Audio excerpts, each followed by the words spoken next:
Bonjour, un réseau fichier vous présente un exercice corrigé en chimie sur les couples acido-basiques et la théorie de Bronsted, niveau deuxième bac. Bien. Donc la théorie de Bronsted. La théorie de Bronsted définit un acide comme une espèce chimique capable de donner un proton et une base comme une espèce chimique capable de capter un proton. Ça veut dire qu'un acide a la tendance de céder ou bien de donner le proton H+. Par contre, une base, c'est une espèce chimique qui est capable de capter ou bien de gagner un proton. Un acide est un donneur de protons. Par contre, une base est un accepteur de protons. Chaque acide a une base conjuguée formée après la perte d'un proton et chaque base a un acide conjugué associé. Bien. La réaction acide-base selon Bronsted s'écrit sur la forme acide en équilibre avec sa base conjuguée en libérant le proton H+. Ça, c'est d'après la théorie de Bronsted. Inversement, la base, lorsqu'il capte le proton H+, il va se transformer à sa forme acide conjuguée. Bien. On a un exemple ici. On a un exemple d'un acide, par exemple l'eau en état liquide, il joue le rôle d'un acide et l'ammoniac NH3 joue le rôle d'une base. Donc, c'est-à-dire que l'acide va nous donner sa forme basique conjuguée en libérant des ions hydroxyde OH-. Par contre, la base d'ammoniac, qui est aqueuse, il va nous donner son acide conjugué, l'ion ammonium, NH4 plus aqueux. Bien. Donc, l'énoncé, l'aninine réagit avec l'eau selon la réaction d'équilibre. On a ici la formule brute de cette matière, C6H5NH2, aqueux. En présence de l'eau, il va nous donner ce composé C6H5NH3+, de même aqueux, et des ions hydroxyde HO- aqueux. La première question identifie les deux couples acide-base associés à la réaction. Deuxièmement, l'aninine est-elle un acide faible ou une base faible dans l'eau?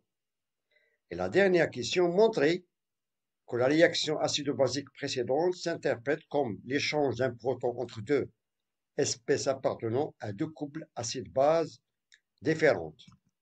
Bien, on va commencer par la première question.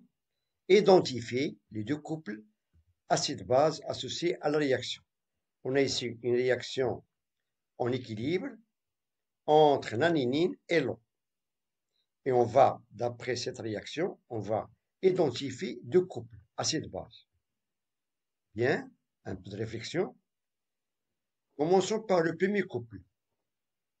Donc, il est formé de la forme acide C6H5NH3 plus et sa forme basique C6H5NH2. C'est l'aninine. Donc, on a ici la forme acide et la forme basique. Le deuxième couple, c'est l'eau avec des ions hydroxyde HO-. Donc, ça, c'est la forme acide et la forme basique HO-. Sachant que d'après la règle de Bronsted, on sait qu'un acide, il est capable de libérer le proton H+. Et inversement, une base, il est capable de capter ce proton H+. Bien. Et on a identifié d'après cette réaction ces deux couples. Le premier et le deuxième. Passons maintenant à la question suivante. Question 2. L'aninine est-elle un acide faible ou une base faible dans l'eau? Est-ce que cette base, ou bien, pardon, cette matière, est-ce qu'il va se comporter comme une base ou bien un acide faible, ou bien inversement, un acide ou bien une base forte? Toujours dans l'eau. Bien. Sachant que, d'après cette équation, on peut constater qu'on a ici double flèche. Voilà. Bien, un peu de réflexion. Donc, l'équation de la réaction est écrite avec une double flèche. Cela veut dire que on a un équilibre. Donc, on a un équilibre entre les réactifs et les produits. Donc, la réaction de l'aniline avec l'eau n'est pas totale, étant donné qu'elle est réversible. Donc, il y a un équilibre. Cela veut dire qu'une aninine est donc une base faible dans l'eau. S'il est une base forte, donc on va avoir une seule flèche, donc on aura une réaction qui est totale. Étant donné qu'on a un équilibre avec une double flèche, c'est une base qui est faible dans l'eau. Bien. Ça, c'est la réponse de la deuxième question. Passons maintenant à la dernière question, question 3. Montrez que la réaction acido-basique précédente s'interprète comme l'échange d'un proton entre deux espèces appartenant à deux couples acide-base différents. On a déjà mentionné dans la première question les deux couples acido-base d'après cette réaction.